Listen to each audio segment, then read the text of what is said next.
ভাবছেন ও আসলেই এত ভদ্র?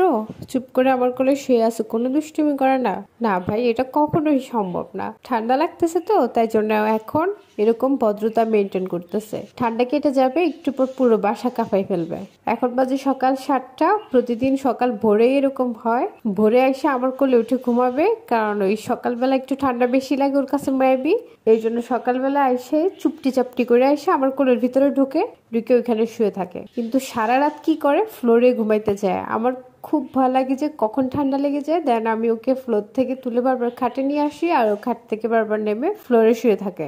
ভোর রাতে আনুমানিক 3:30 কিংবা 4টার সময় ফ্লোর থেকে চুপটি করে উঠে এসে আমার কম্বলের নিচে ঢুকবে আর ওখানে ঘুমাবে। আর এর আগে সারা রাত ফ্লোরে ঘুমাবে। আমি ওরে ফ্লোর থেকে কোনোভাবেই সরাইতে পারি না। খাটে এনে শোয়, আবার ফ্লোরে চলে যায়, খাটে এনে শোয়, আবার ফ্লোরে চলে যায়। খাটে শোয়, জোর করে চেপে ধরে শোয়ালে আমাকে একদম আঁচড় টাচড় দিয়ে কামড় টামড় দিয়ে একদম অবস্থা খারাপ করে ফেলবে। এখন কি ভদ্রতা মেনটেন করতেছে দেখো, মনে হয় যেন কিচ্ছু জানে না। হাবাগোবা একটা বিলাই, একদম এমন ভাব করতেছে ওর মতো এরকম হাবাগোবা বিলাই একটাও নেই। কিন্তু একটা সেকেন্ড আমি ওরা কন্ট্রোল করতে পারি না, এত শয়তানের হাড্ডিও। আমার মতো আজের থেকে কে কে এরকম একটা দুইটা বাচ্চা কাচ্চা মানুষ করতেছ? তোমাদের বাচ্চার পিক গুলো একটু দিও তো, দেখবো কার বাচ্চা কত বেশি কিউট।